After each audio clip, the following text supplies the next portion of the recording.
Every year, more than 300 million people visit the national parks of the United States. They come for the silence, the air, the feeling of being somewhere raw and untouched, somewhere the rest of the world can't follow. And for the overwhelming majority of those visits, that's exactly what they get. A hike, a view, a memory they carry home and think about on cold Tuesday nights when the office feels like it's closing in. But every now and then, for a very small number of people, what they find out there on those trails is something that stays with them in a completely different way. Not as a memory they return to with warmth, but as one they spend years trying to put down. Today I want to tell you about 5 of those people. 5 real encounters in 5 different national parks. Each one stranger and more disturbing than the last. If you're new here, please consider subscribing and following the Just Creepy podcast on Spotify or Apple Podcasts. I post a few times a week over there. Let's begin. Story 1. The Smoky Mountains. He wasn't lost. Great Smoky Mountains National Park, Tennessee-North Carolina border. The Great Smoky Mountains National Park is the most visited national park in the entire country. More than 12 million people pass through it every year. It sits right on the border of Tennessee and North Carolina. It covers more than 500,000 acres, and it contains over 800 miles of maintained trail. Which means that at any given moment, on any given trail, you could walk for an entire day and not see a single other person.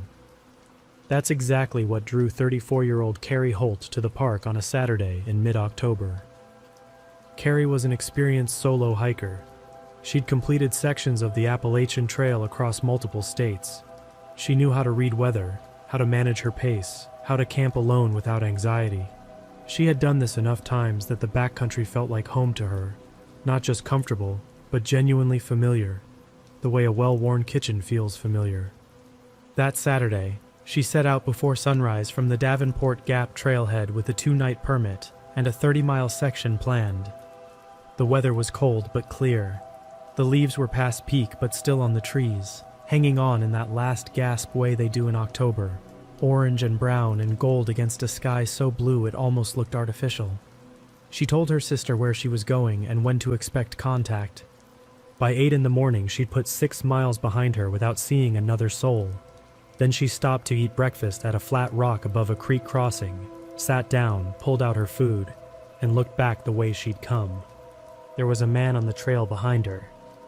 Now I want you to pay attention here, because I want you to understand something. Seeing another person on the Appalachian Trail is not unusual.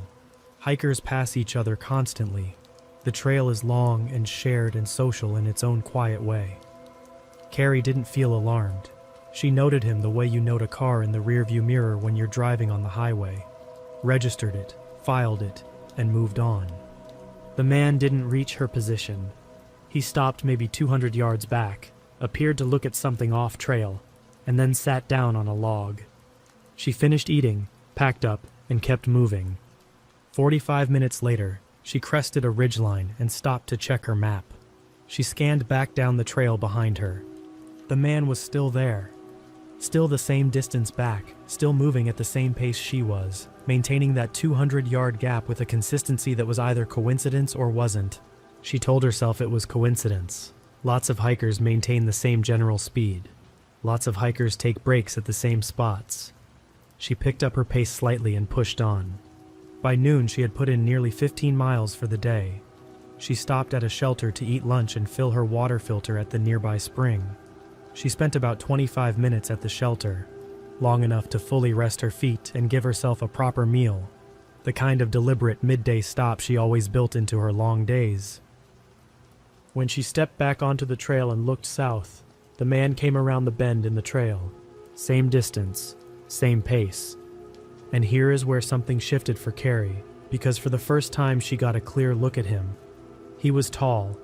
He was wearing older gear, nothing new, nothing matching, the kind of mismatched kit that suggests someone who buys things secondhand and packs out of necessity rather than preference. He had a full beard that wasn't the kind you grow on a 2-week hike. It was months long, thick and unkempt, in a way that read as not groomed rather than not shaved. His pack was large and heavily loaded. But it wasn't a branded hiking pack. It looked almost improvised. A canvas bag with external lashing. The kind of thing you'd build if you needed to carry more weight than any commercial pack was designed to hold. She waved at him. He didn't wave back. She later said she couldn't tell whether he'd seen her wave or not. There was nothing in his body language that changed.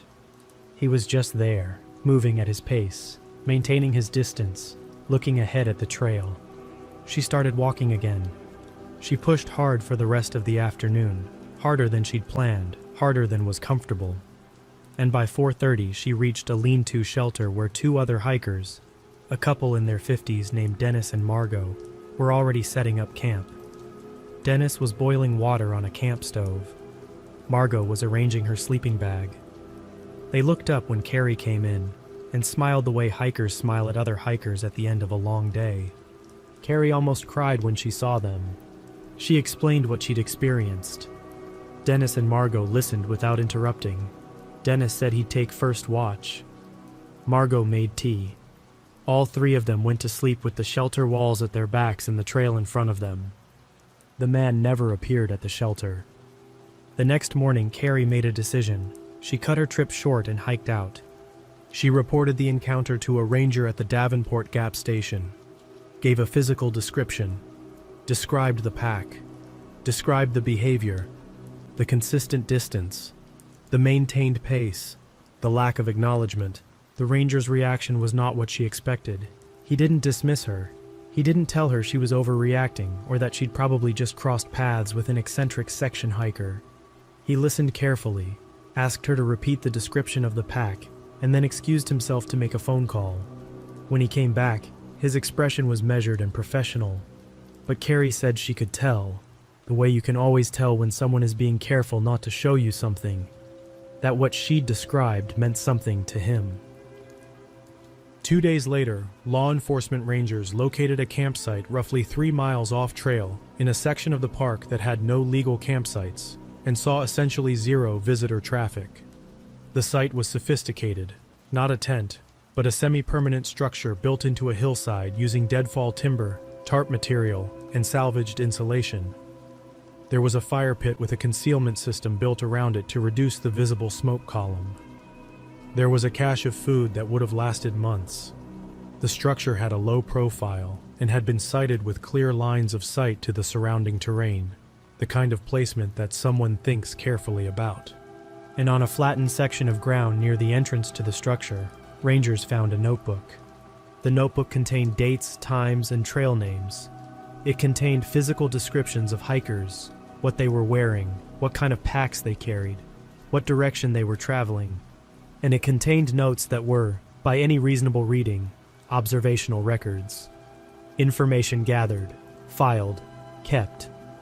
Carrie's description was in it. The notebook entry for her included the time she had stopped for breakfast, what she appeared to be eating, and one single word written beside it. The word was solo. The man was identified as Marcus Alden, 41 years old, who had been the subject of a federal warrant out of North Carolina for aggravated assault with a deadly weapon. He had been living in the backcountry of the Great Smoky Mountains for an estimated 4 to 6 months, sustaining himself in that off-trail camp and moving through the park's trail system while making sure never to be fully seen by anyone with authority. He was arrested at a gas station outside Gatlinburg, Tennessee, 11 days after Carrie's report. Carrie told the ranger she had never once felt like she was in danger. She said the whole time she just thought the man was strange, not threatening. She said she hadn't even really been scared, just uneasy in that low-level way that's easy to dismiss. The ranger told her that was probably the right way to feel. And then he told her that she was the 4th person in 8 months to report seeing a man matching that description on backcountry trails in the park. She was just the first one who stopped to report it. Story 2. The Bunker. What was behind the ferns? Olympic National Park, Washington State. Olympic National Park in Washington State contains more ecological diversity than almost any other park in the country. Within its boundaries, you have Pacific coastline, alpine meadow, glacier fields, and temperate rainforest. The Hoh Rainforest receives up to 14 feet of rain per year. The trails there move through a landscape so dense and green that the light that reaches the ground feels filtered, softened and muted, like being underwater. Giant big-leaf maples are covered from root to canopy in thick moss, and the ferns that line the forest floor grow waist-height and higher, sometimes crowding the trail so completely that it feels like walking through a corridor of green walls. It is one of the most beautiful and remote places in the continental United States.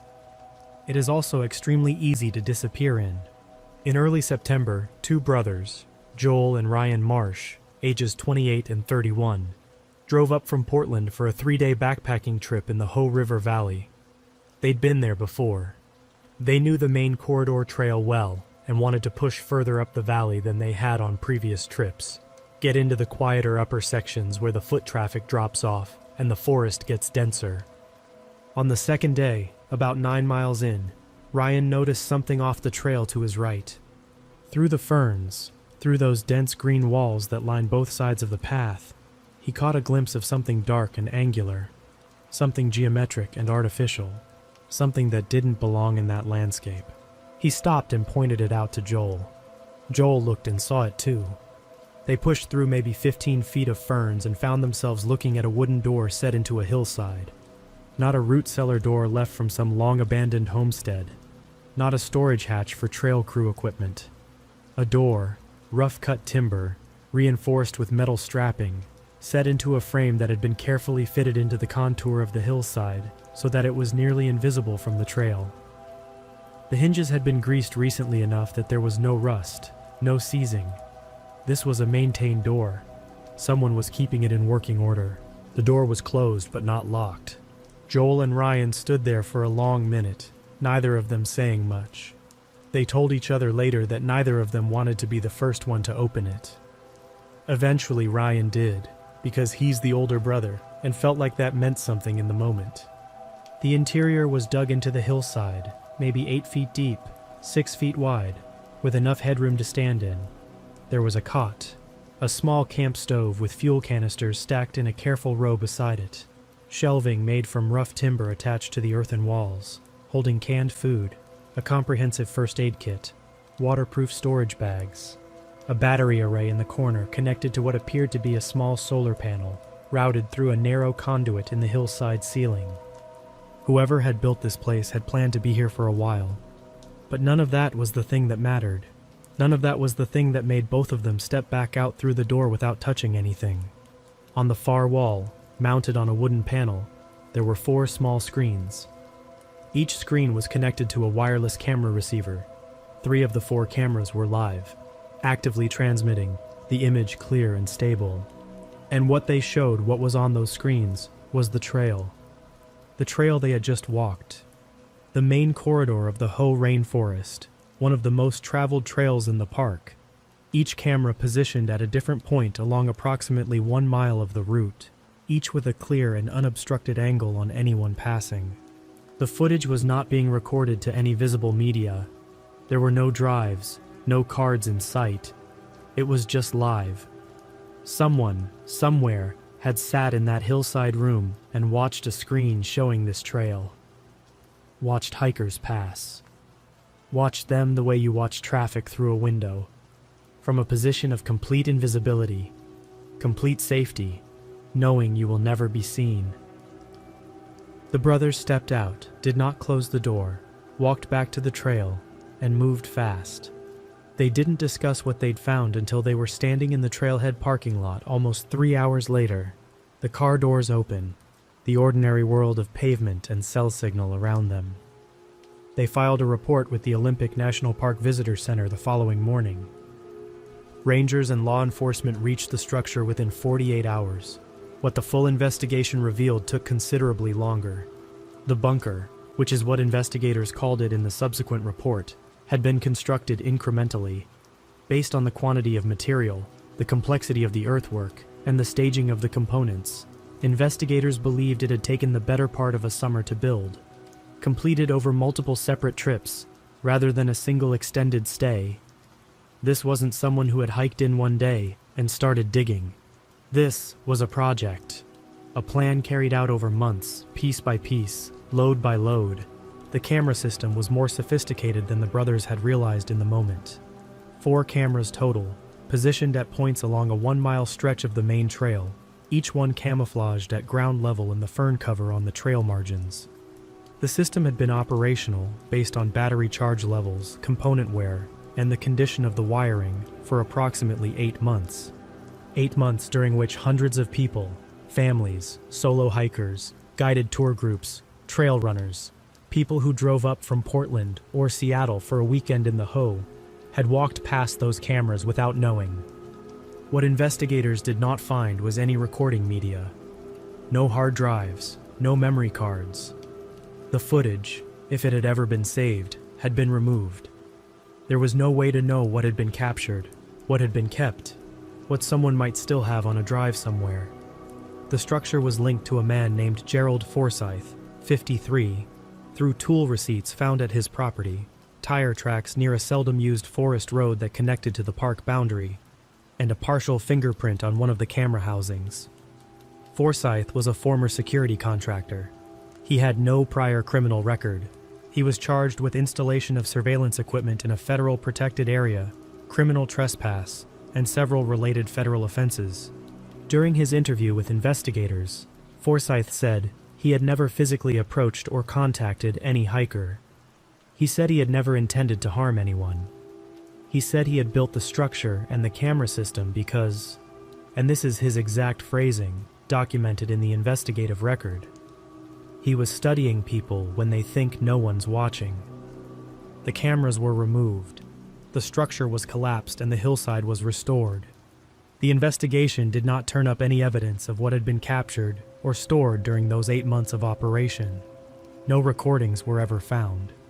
Joel told a reporter afterward that the worst part wasn't the structure itself, or the cameras, or the fact that someone had spent months building a hidden room in a national park. He said the worst part was the moment on the screen when he recognized the specific stretch of trail they'd been walking 20 minutes before, and understood that they had been on those cameras and never known it.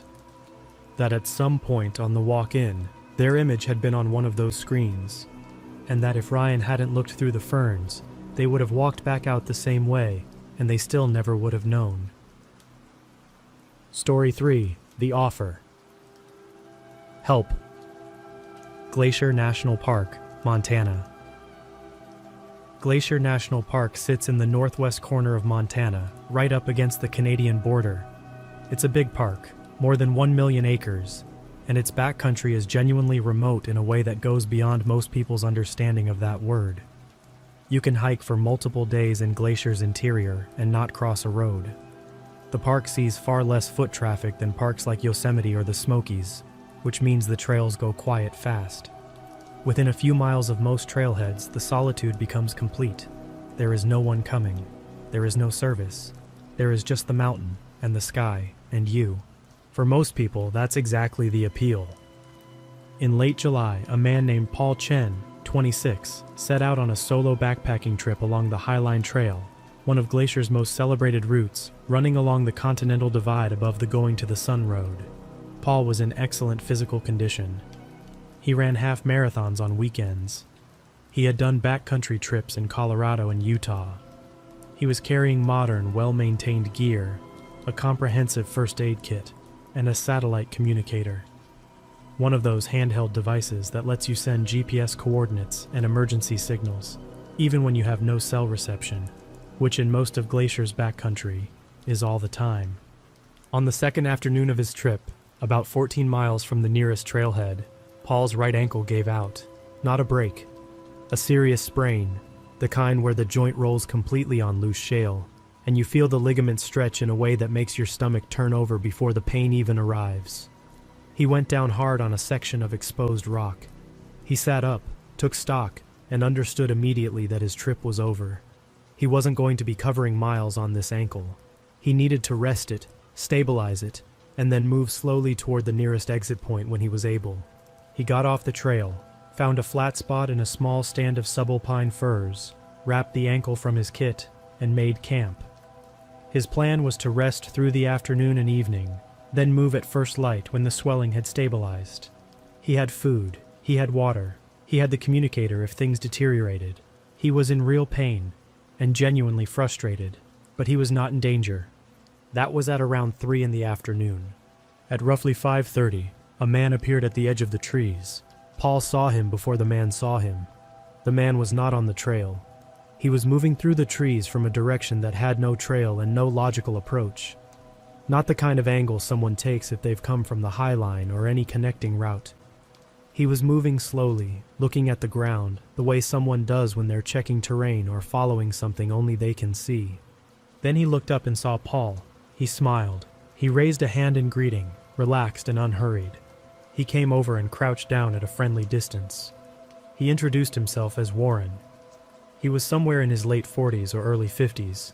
Paul was never certain of his age, with a deep outdoor tan, the kind that doesn't come from a 2-week vacation, but from months of continuous sun and weather.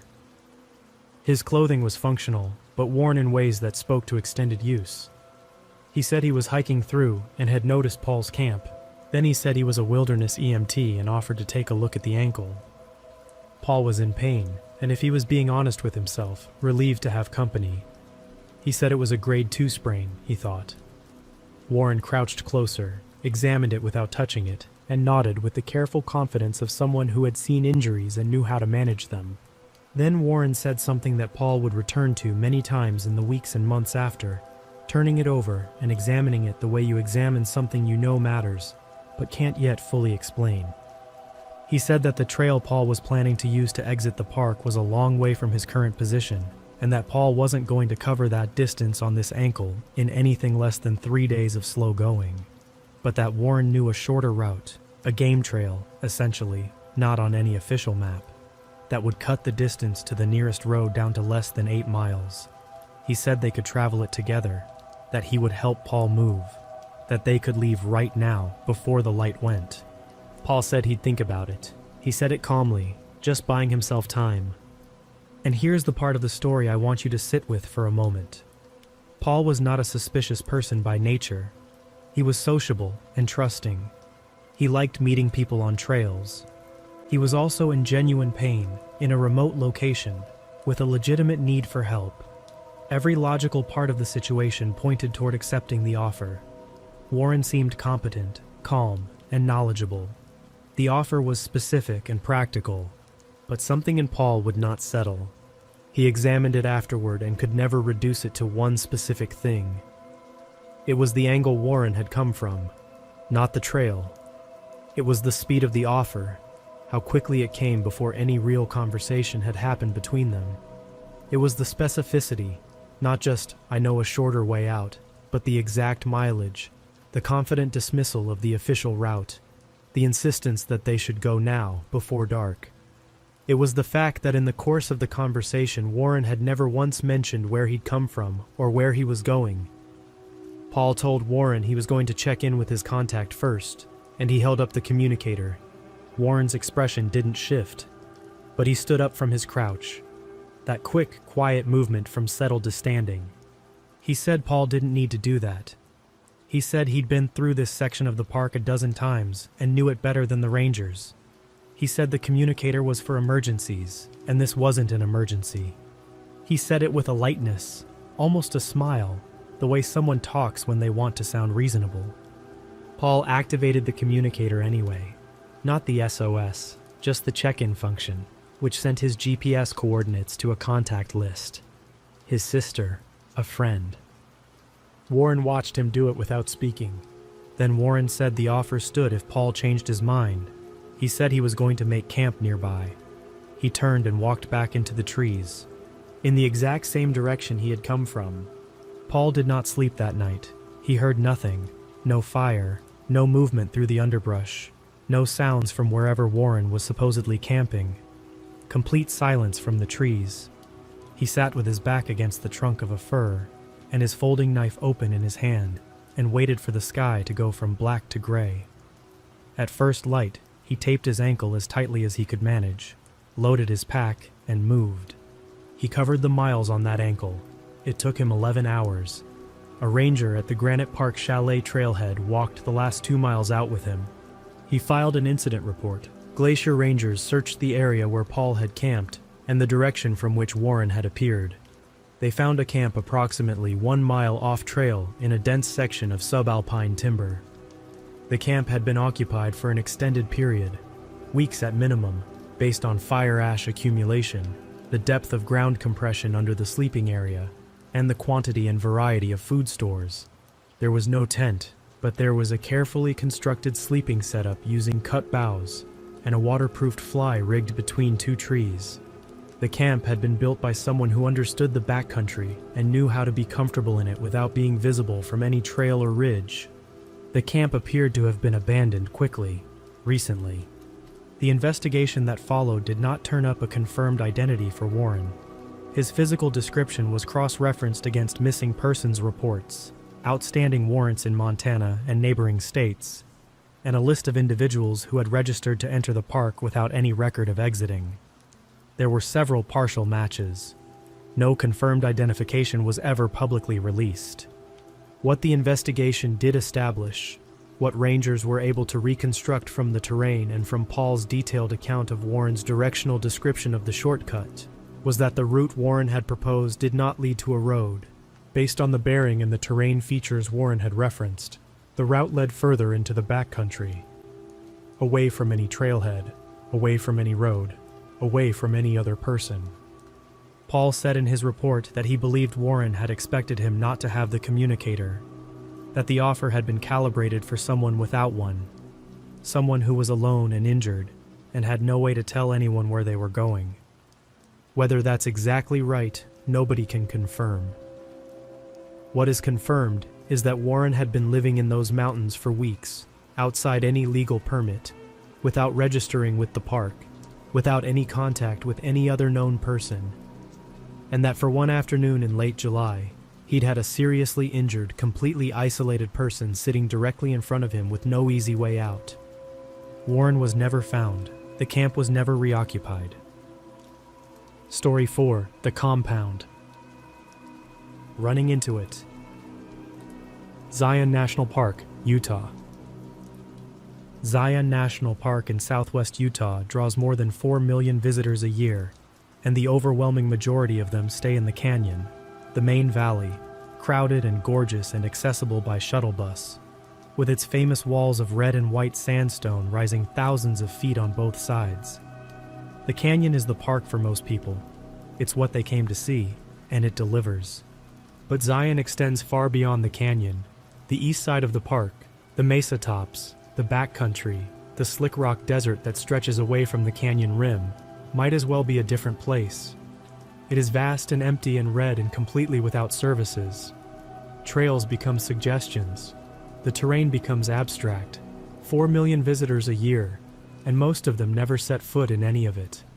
30-year-old Dana Reyes was a competitive trail runner who used national parks as training ground whenever her schedule allowed. She was comfortable moving fast alone in technical terrain. In early May, she drove up from Las Vegas on a Friday morning, parked at the East Entrance trailhead, and set out on a 10-mile circuit across the mesa top, a route she'd designed herself using topo maps and satellite imagery, the kind of thing serious trail runners do when they want to push their route finding alongside their fitness. 6 miles in, she left the marked trail, not because she was lost, because she wanted to scout a specific section of bench terrain she'd identified on a satellite map, a natural shelf that she thought might make a good extension to the circuit on a future run. The bench was maybe a mile off the established trail, easy navigation across open slick rock. She was planning an out and back of 20 minutes or so, and then back to the main route. She crested a sandstone ridge and dropped into a shallow canyon below the bench, and stopped moving. At the base of the canyon, built hard against the far wall where the sandstone overhang provided partial roof cover, and partially hidden under a camouflage tarp anchored with rocks and rebar stakes, was a structure. Not a tent. Not a vehicle left in the backcountry. A structure. A wooden frame with corrugated metal roof sections, walls made from a combination of plywood and sandbags on the windward side.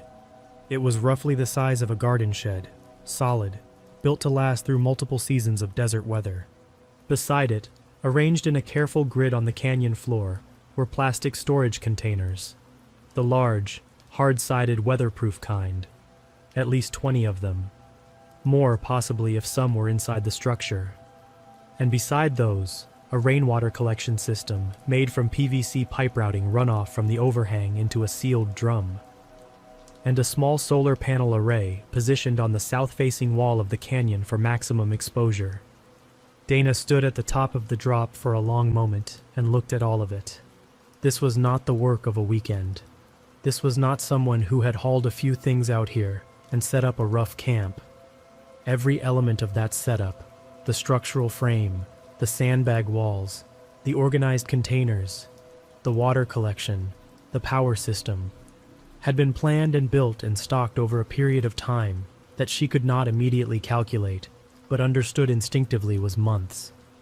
Someone had made trips out here again and again, carrying materials in on their back or on pack animals, building this thing piece by piece in a canyon that no one ever came to. She took out her phone, no cell signal, which she had expected, but she took photographs of everything she could see from her position on the ridge. The structure, the containers, the tarp, the solar panels. She documented it quickly and thoroughly. She was about to turn and head back the way she'd come when the tarp over the structure's entrance moved. A man stepped out into the canyon.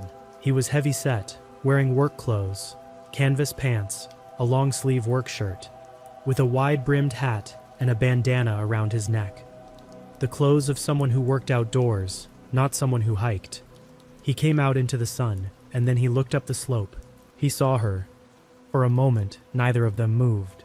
She was above him on the ridge. He was below her in the canyon. The distance between them was maybe 60 feet of steep sandstone. Then the man reached back through the tarp entrance without taking his eyes off her, and when his hand came back out, it was holding a rifle. He didn't raise it. He held it at his side, barrel toward the ground, in the easy and practiced way of someone for whom carrying a rifle is ordinary. But he was holding it, and she was looking at it, and both of them knew it was there.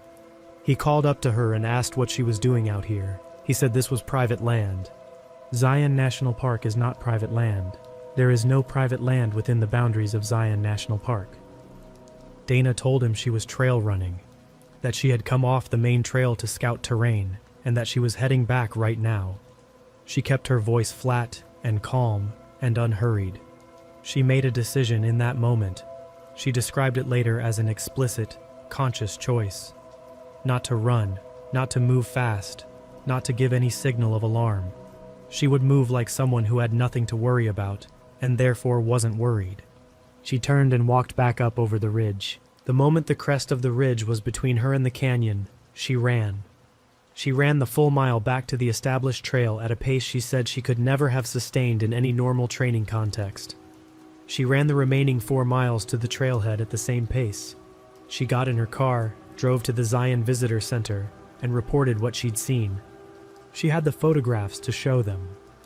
Law enforcement rangers reached the site the following morning in force. The man was still there. He had not left. He was sitting outside the structure with his hands visible when the rangers arrived, and he did not resist. His name was Frank Dumont, 58 years old. He had been living in that canyon in Zion National Park for, based on the food stores remaining, the wear on the equipment, the accumulated fire ash, and his own eventual admission, 11 months. He had made his initial supply runs before the structure was finished, packing materials in at night, using a route that approached the park boundary from BLM land to the east, and avoided every staffed trailhead in the area. He had researched the patrol patterns. He had chosen this particular canyon because satellite imagery showed it had no trail access, and because the overhang concealed it from any aerial observation. He had thought about this for a long time before he did it. The structure contained many things: personal gear, tools, food, the infrastructure of an extended wilderness stay. But it also contained a journal, and the journal was the element of the investigation that investigators found most significant. Dumont had been conducting surveillance on park visitors, not from a hidden camera system, from the canyon rim, above a section of trail visible from his position, using binoculars. The journal contained entries spanning months, documenting specific hikers, clothing descriptions, group composition, the time they passed, the direction they were moving. Some entries included crude but recognizable sketched profiles of faces. He had been watching people who had no idea they were being watched, from a position they had no reason to look at, and he had written down what he saw. Alongside the surveillance entries, the journal contained extended writing about the park, about what Dumont described in increasingly intense language as the desecration of the wilderness by mass tourism, by federal management, by the kind of people who came to Zion to take photographs and then left. The writing grew harder and more hostile as the months went on. The entries from the final weeks before his arrest, according to the investigators who reviewed them, had reached a level of intensity that was concerning in ways that went beyond the legal offenses. Frank Dumont had never physically approached a visitor. He had never left the canyon where his structure was. There was no evidence, in the journal or anywhere else, of any planned action beyond observation. But he had watched. For 11 months he had sat above that trail with his binoculars and his notebook, and he had watched. And he had been 3 months away from another full year of it, when Dana Reyes ran off the marked trail to scout some terrain. Dumont was charged with illegal occupation of federal land, possession of a firearm in a national park, and multiple related offenses. He eventually pled guilty and received a sentence that included a permanent ban from all federal lands. The structure was removed. The journal was retained as evidence. Dana said the detail that stayed with her, long after the encounter itself had faded to something she could think about without her heart rate climbing, was the storage containers. 20 of them, at minimum, organized in that careful grid. Each one stocked and sealed. Each one representing a trip out here in the dark, carrying a load that no one was supposed to see. That level of effort wasn't someone who had broken from reality and wandered into the desert. That was someone who had decided to be there, who had thought it through and committed to it, step by step, over months, before he ever set foot in the canyon. The planning was what disturbed her, the patience of it. Story 5. The Hut. Shelter from the storm. Denali National Park and Preserve, Alaska. Denali National Park in central Alaska is 6 million acres. To put that in perspective, that is larger than the entire state of New Hampshire. It has one road, a single gravel corridor that runs 92 miles into the park's interior, and beyond the first 15 miles of that road, private vehicles are not permitted. You take a bus, or you go on foot. There are no maintained backcountry trails in Denali, none. You navigate by topographic map and by judgment and by reading the land in front of you. The park sees fewer than 600,000 visitors per year, and of those, only a small fraction ever leave the road corridor and go into the backcountry. The ones who do go in understand something before they set foot in it. They understand that this place will not forgive mistakes, that a wrong read of the weather, a bad river crossing, an injury at the wrong moment, any of these things, in Denali's interior, can become the last mistake someone makes. This is not hyperbole. This is the documented history of the park. In early August, a group of 4 backcountry hikers set out on an 8-day traverse in Denali's eastern wilderness. 2 married couples, the Reiners and the Fords, all from Anchorage, who had planned this trip for more than a year. All 4 of them were experienced Alaska outdoors people. Between the 4 of them, they had decades of backcountry travel in the state.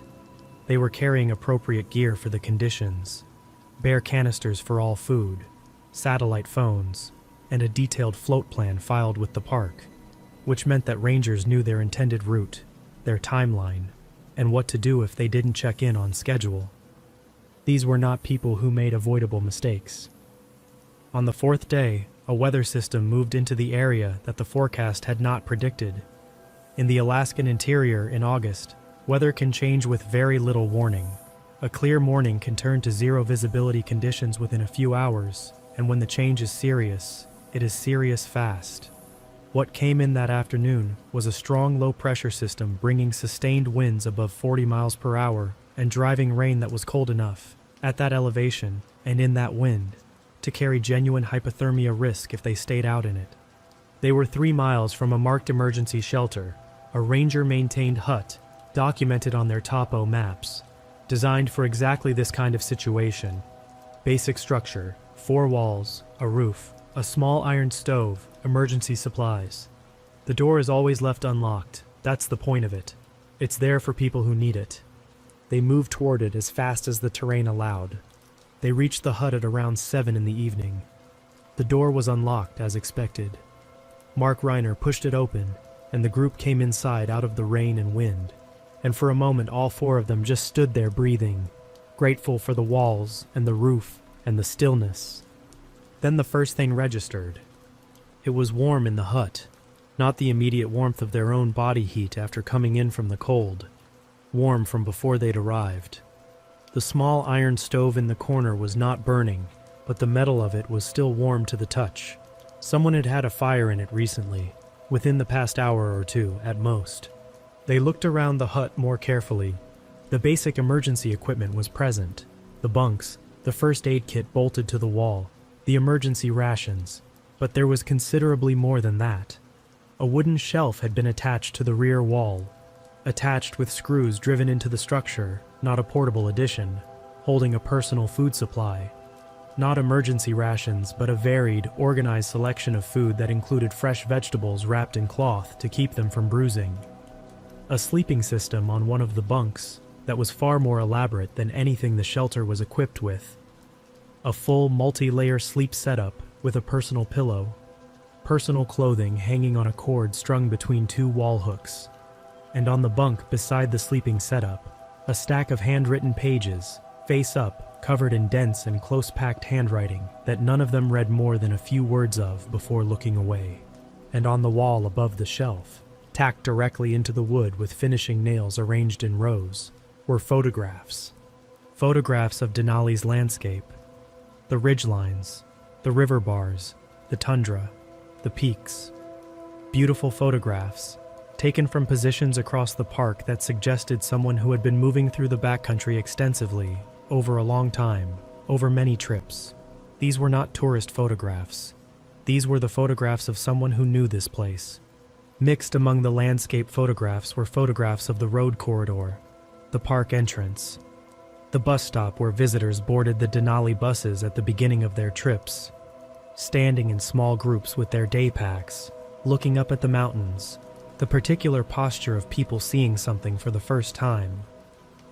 And in some of those photographs, the visitors were close enough to the camera that their faces were clearly visible. The group locked the door of the hut. They did not use the stove, even though they were cold and wet and the stove was right there. They ate cold food from their own packs, kept their headlamps off after the first few minutes, and organized themselves in shifts, 2 awake, 2 resting, rotating through the night. The wind continued. The rain continued. No one slept who wasn't supposed to be sleeping, and even then, not well. At 3 in the morning, during Mark Reiner's watch, there was movement outside the hut. Footsteps in the wet ground close to the door, clear and distinct even over the sound of the wind, coming from the side of the hut, and then stopping at the door. A pause of perhaps 30 seconds, then a knock.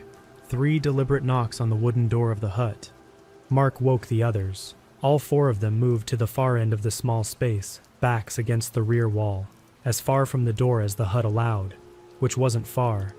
Mark had bear spray in his hand. His wife had the satellite phone in hers, with the emergency services number already entered. A voice from outside. Not raised, not aggressive. Conversational in tone, which was somehow worse than if it had been threatening. The voice said, "I know you're in there. The light came on under the door when you came in." The group said nothing. The voice said, "That's my shelter. I built those shelves.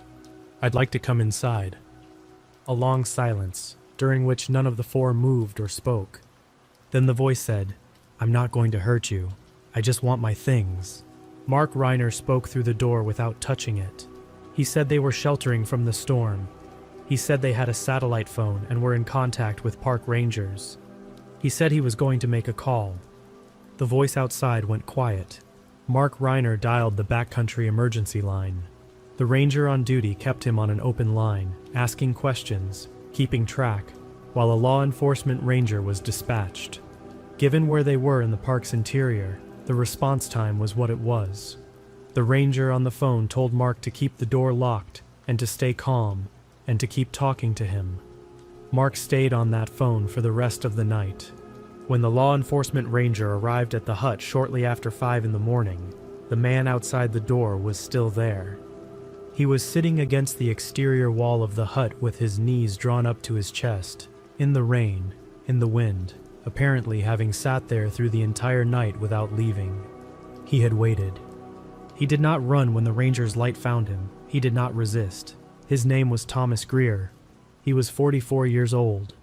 He had worked as a backcountry guide in Alaska for more than a decade before his license was revoked following a series of escalating incidents with clients and outfitting companies. After that, based on the timeline that investigators and his family later reconstructed, he had effectively vanished. He had stopped contacting his family in the previous October. It was now August. He had been in the Denali backcountry for an estimated 9 months, through a full Alaskan winter, through temperatures that in January and February would have regularly reached negative 40 degrees Fahrenheit or colder.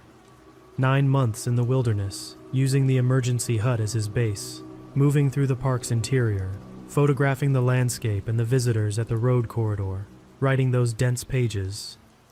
The pages, all of them, the entire stack, were collected and reviewed by investigators, and later by the psychologists who evaluated Thomas Greer.